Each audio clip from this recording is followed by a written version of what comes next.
What's up, Nauset High School? We love Nauset!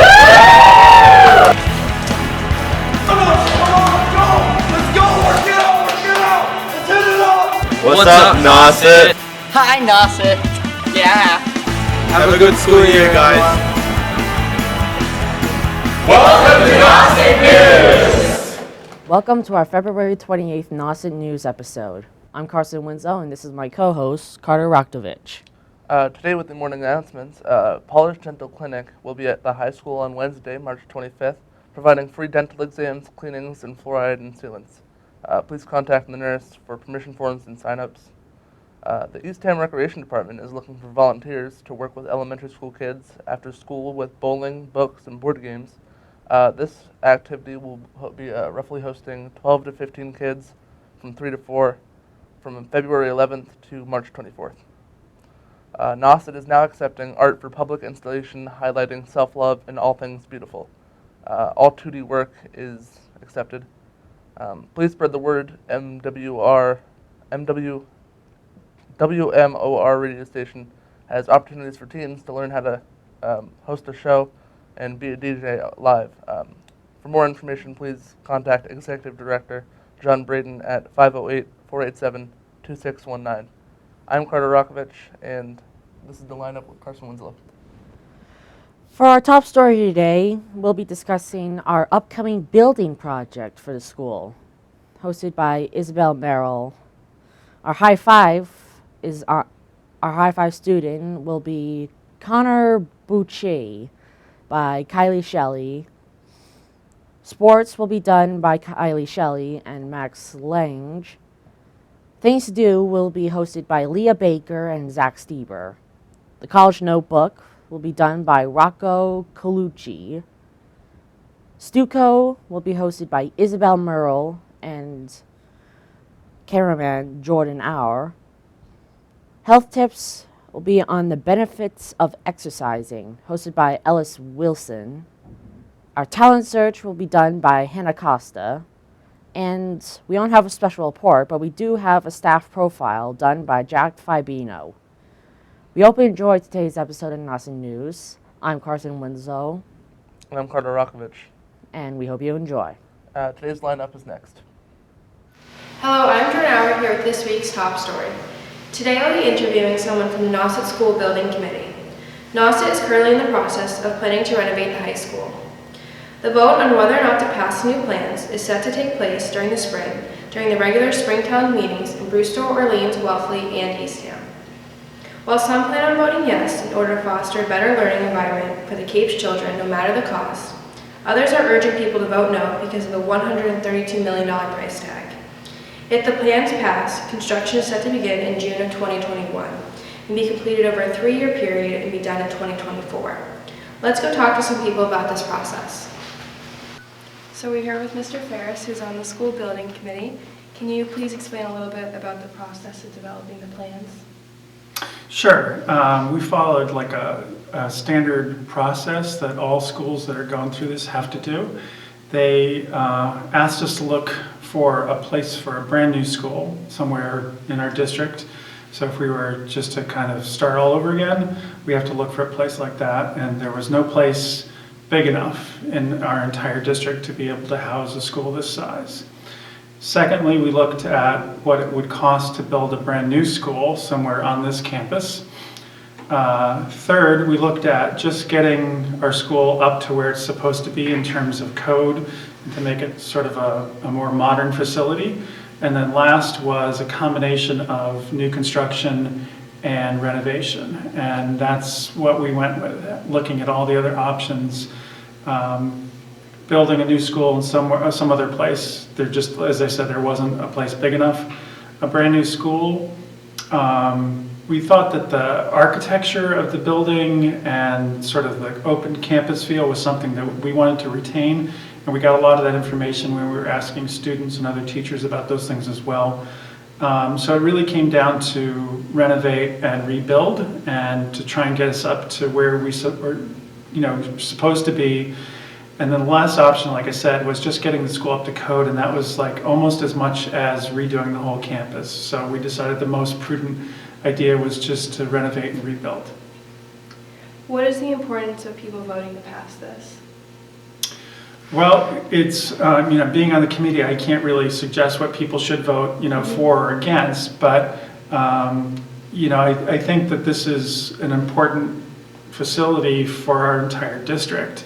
And I think people need to maybe come on campus and see what conditions are like and make a decision on their own based on all the information. But I could dispel one of the myths. I think some people are thinking that if the vote happens to not go through on this particular go-around, that we just try again next year or the following year. And I think it's important for them to understand that if it's a no vote, and then we start all the way back at zero. We have to reset the clock, reapply to the Massachusetts Building Authority, and not only that, if it doesn't go through, if something were to go wrong on campus, like the boilers or some of the infrastructure things, then our district would kind of be forced to pay for all those costs on their own without the state of Massachusetts helping us out in any way financially. So. Do you think the positives of the new plan outweigh the high price tag? Yeah, I know it's expensive and it feels expensive, but we and the committee, we meet almost every Wednesday night, and we pared it down and we lowered the cost as much as we possibly could. I don't think there's anything in this plan that people would point to and look at as excessive or overdoing it or luxurious in any way. It's really just trying to get our heating and our air conditioning to where it should be, that this could be a year-round educational facility, that the air is healthy for students and for teachers and anybody who's here, making it compliant with handicapped access for all classrooms. Right now I think we only have 3 elevators on campus, which just isn't enough. Lighting, all kinds of things to be considered. So just as I said in the last question, just to get this campus up to where it's supposed to be in terms of all of those things was about 3/4 of the price tag anyway. And this way we can move forward and make this a facility for the next 40 or 50 years. Do you think school choice kids are an important aspect to Nauset and the community? I think it's a huge aspect, but I think this argument of school choice is sort of getting integrated into this argument whether the school needs to be upgraded. I think they're connected, but I don't think they're the same argument. I think school choice kids are vastly important. I think they help make Nauset what it is and what it's been. I've been here for 20 some odd years, and I've never known the school not to have choice kids. And I think, people need to look really closely to see what impact that would be if we decide to stop having choice kids come into the school, because our athletic teams would look very different, our classes would look very different, our course offerings would look very different, our teaching staff would have to be reduced. A lot of the things that make Nauset what it is, the courses that we have an opportunity to offer may not go through without choice kids. So I think it's a really important aspect of what makes Nauset what it is. And I also think it's sort of kind of like a microcosm of America. It's sort of a melting pot. Kids from all over the Cape come to here for a specific reason because of the quality of education. And I think it's important that we have those kids, be able to see kids from Yarmouth and Bourne and P-Town and everywhere else. And then I have one final question. How will the new school improve Nauset's learning environment and students' growth? Well, aside from the things I already mentioned about air quality and safety and lighting and so many other things, I think that the new design is really centered around collaboration. That students have spaces where they can collaborate with each other, teachers can collaborate with each other. This tends to be a very isolating campus.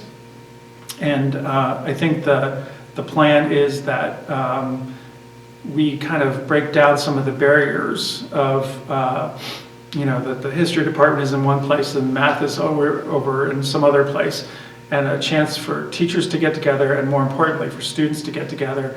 So we have things like Black Box Theater, which is going to be a perfect place to have advisory advisees, bigger meetings, lectures come in, all kinds of things. So it's a really forward-thinking idea that really our school is 50 years old, and it feels it, not just in terms of the infrastructure, but some of the ideas that they thought of 50 years ago, where that students were distracted by windows. They know now that's just exactly the opposite. They thought that students need to be isolated, and now they know that collaboration is really the best thing. So really it's a chance to get Nauset High School to come up to the current mindset of what education really should be. Well, thank you very much, Mr. Ferris. My pleasure. I'm Jordan Auer, and this has been this week's Top Story. Welcome to the Health Tip of the Week. I'm Ellis Wilson. Today I will be talking about the benefits of exercise. Exercise helps control weight and prevents obesity and heart disease. It improves circulation, strengthens the bone, muscles, and makes our daily life better. Exercise can reduce the risk of certain cancers. In addition, exercise helps improve your mood and mental health. Exercising releases endorphins, which makes you happy. These chemicals improve structure and function of your brain. Exercise even helps with your sleep. It improves your sleep quality, which is critical for a long and healthy life. Finally, regular exercise will help self-esteem because you will feel better with how you look and feel about yourself. It's a win-win situation. This is Ellis Wilson, and this has been a great morning telling you the health tips. Thank you. Hello, I'm Isabel Merle here with this week's Student Council update. The Council is currently trying to fundraise for a March conference hosted by the Massachusetts Association of Student Councils. This conference will consist of student councils all across Massachusetts and will take place at the Hyannis Conference Center. The Council will be having a bake sale on Saturday, February 29th from 10 to 2 at the Orleans Stop and Shop to fundraise for this event. Now let's take a look at the Council's plans for next month. Last year, the Council hosted a student versus staff basketball game, which was very successful. They are planning on recreating this event in March. The event will be free and open to anyone to attend. The date is to be determined. They are also working on getting together Rock the Stage. The date is planned to be on March 20th at 6 p.m. There will be a Google form going out to all of the students soon for ACT signups at a later date. I'm Isabel Merle, thanks, and have a great weekend. Hi, my name is Rocco Colucci, and I'm doing the College Notebook.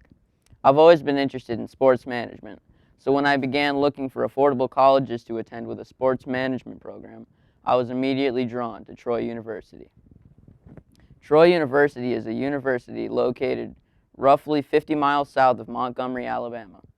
It has a nice open campus with around 18,000 students currently attending. It is a Division I school for football, basketball, and baseball. It also notably has the highest scoring game in NCAA men's basketball history, attained by defeating DeVry University 258-141 in 1992. Troy has had mixed reviews from critics, but they have notably been ranked as one of the best colleges in the Southeast by the Princeton Review. Additionally, they have been ranked as the number 14 most innovative school and the number 27th best public school by the U.S. News and World Report. Including room and board, the cost of attending is $27,454 for 2019 and 2020 for out-of-state attendees. This is before financial aid, though, so the cost may come down considerably. If you're interested in schools with Division I sports programs and strong sports management programs, Troy University may be the school for you. I'm Rocco Colucci, and that was this week's College Notebook. Hi, my name is Kelly Shelley, and I'm here with your High Five Student of the Week. I'm here with Connor Boucher, the goalie on the Furies hockey team. How long have you played hockey? I played hockey for like 11 years-ish, I think. How long have you played hockey for goalie? Wait, goalie for hockey? I played hockey for goalie. I played goalie for like a month, maybe Really? a little over a month and a half, something like that. Have you ever thought to play goalie for hockey? Like, I know you were goalie for field hockey, but ice hockey? Yeah, I always wanted to be a goalie. When I was little, I wanted to be a goalie, but my dad said no. And so our compromise was field hockey goalie. I know, that turned out pretty well. It's like the joke in the family. What made you switch to playing goalie? My coach wanted me to try it because I play field hockey goalie and because she knows that I've always wanted to play goalie. So. Doesn't Coach Smith coach Yeah. field hockey, right? Or no, Addie coaches field hockey. That's what it was. That was Yeah. Addie. How's it different from field hockey? A really small net in comparison. It's a really small net and like the angles are different. And I mean, the whole way you play is different, but I play field hockey like more as an ice hockey goalie, so I guess it's not that. Would you rather be out on the ice or in the goal? In the goal. That was a quick answer. Do you know how many saves you have? Yeah. Let's get out the phone. I do. I know around. So shots overall I have 229 and saves I have 215, and that was like as of a few games ago. I haven't added to it. That is impressive. So I heard you guys were going to states, right? Yeah. This is the first time in Fury's history, right? Yep. Right. What was the pressure knowing you had to win or even tie against Martha's Vineyard? It was nerve-wracking at first, at least. Like the first, I think we didn't score until the second period, so the first period was really nerve-wracking, although there was only like 3 shots they had, and they were kind of crappy shots. What was the total score? 3-0. Oh, I think. Wow. Yeah, 3-0. Okay. Did Coach Addie and Coach Smith do anything before the game to pump you guys up, to give you guys some motivation? I mean, they always do. I think this game was definitely more like of a pump up all around for the team. Like we all just really knew we wanted to win this. And if we tied it, we had the exact amount that we needed to get into states. And if we won it, then we had 1 more point than we needed because a win's 2 points and a tie's 1. So I think we all just wanted to win to get that extra point, although it doesn't really do anything. Well, congratulations to the Furies. Have fun and good luck at states. This is Connor Boucher, and I'm Kylie Shelley. This is your High Five Student of the Week. Hi, I'm Zach Steber, and this is Things to Do. First on our list, we have musical impressionist Steve Vaughan. He's known for his versatile voice and ability to impersonate artists like Elvis Presley and John Lennon. Next, you can visit the Common Ground, a cafe in Hyannis, known for its interesting atmosphere and really good food. Also, there's a comedy night with Lenny Clark at the Flying Bridge restaurant for only $30 gate fee. Okay, I'm Leah, here to review some movies. So the first movie is Birds of Prey. I saw Birds of Prey over vacation, and I have to say it's one of my favorite comic book adaptations in a movie. It was directed by Kathy Yan, and Birds of Prey follows DC comic book antagonist Harley Quinn and her journey to cut herself off from the Joker and to take down a Gotham villain. The next movie is Jojo Rabbit. Directed by Taika Waititi, Jojo Rabbit follows a young boy living in Germany during World War II as his mother hides a young Jewish girl in their home. As a satire, Jojo Rabbit is mostly feel-good movie with plenty of heartwarming and sad moments. The young main actor, Roman Griffin Davis, is perfect for the role and brings great life to the script. The next movie is 1917. Set in World War I, 1917 follows 2 British soldiers on the Western Front in France and their race against time to deliver an important message. Directed by Sam Mendes, 1917 turned out to be one of my favorite movies of all time. It's full of incredible cinematography and highlights the horror of war perfectly. I'm Leah Baker. And I'm Zach Steber. And this has been Things to Do. Hi, my name is Anna Costa, and I'm reporting the talent search today. I'm here with Ethan Calero. Hello. What is your talent? Playing guitar. Okay. What motivated you? Just boredom, basically. Who inspired you? Definitely John Mayer. Nice. Yeah. Can you play us a song? Sure.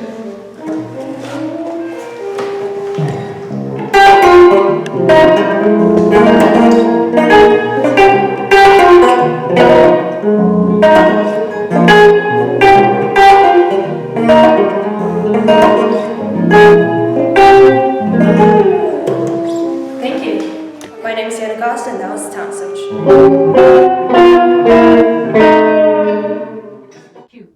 Hi, I'm Kylie Shelley. And I'm Max Lang. And we're here with your sports. The girls' hockey team made school history this week as they qualified for the state tournament for the first time in history. The Furies needed a win or a tie against Martha's Vineyard on February 20th to get the needed points for the state tournament berth. They came out victorious on the island, secured their needed points to beat Martha's Vineyard with 3-0. According to Coach Addie Weeks, this is huge. They have never had a season with more than 2 wins, and this year they have 8. Goals were scored by Anna Bartolome, Sophie Coelho, and Eve Abound.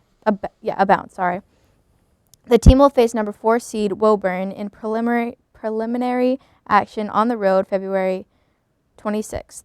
All results on next week's show. Other teams that will participate in the state tournament action this weekend include boys basketball and girls basketball. Nauset boys are seeded 17th and will play 16th seed Milton away Tuesday, February 25th. Bobby Joy was a high scorer for Nauset this year and even reached his 1,000-point milestone. However, even if Nauset beats Milton, they would have to then face the undefeated DY Dolphins. For the girls, a similar scenario despite a higher seed. The girls are seeded 9th in the Division II tournament but still have to travel on the road for their first game, Wednesday, February 26th at Dartmouth. Leading the way for Nauset would be Skylar Sanderson, who also reached her 1,000-point milestone this year. All results on next week's show. And now for indoor track news. The Nauset girls indoor track team won the Division IV championships over the February school vacation. With just 7 girls competing, the Nauset Warriors were able to beat out 32 teams and advance to the all-state meet, also held at the Reggie Lewis Center. Wow. Top runners included Monique Malcolm and Christine Constantine. Both girls had great seeds going into the all-state meet. Malcolm was seeded first in the 55-meter dash, but ended up with a second place. While she was disappointed, the results were still impressive considering top 4 advance to the all-New England meet. Constantine was seeded 11th in the 55-meter hurdles and surpassed everyone with a 4th-place finish at States.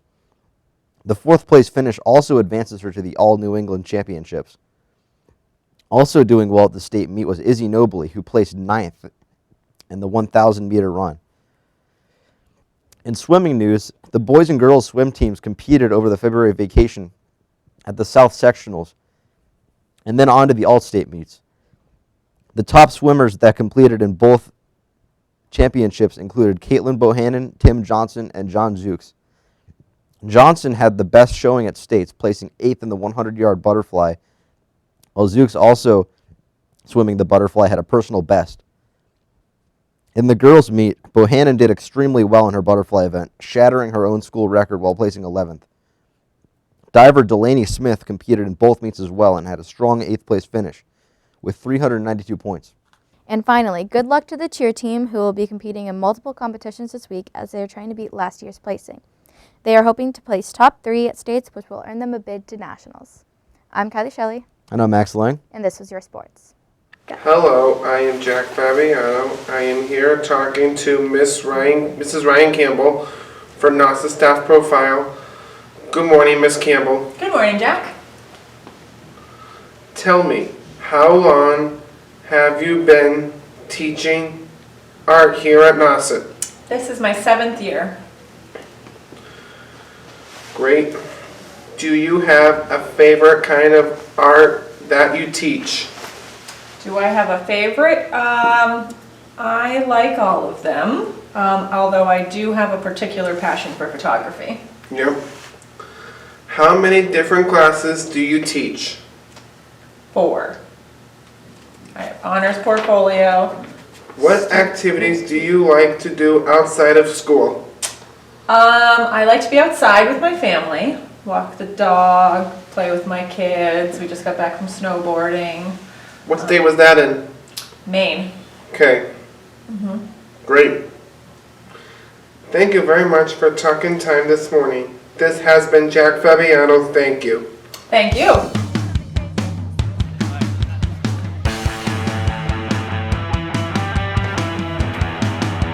What's up, Nauset High School? We love Nauset!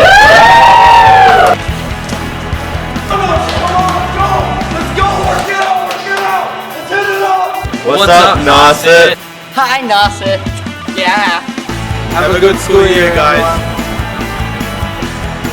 Welcome to Nauset News!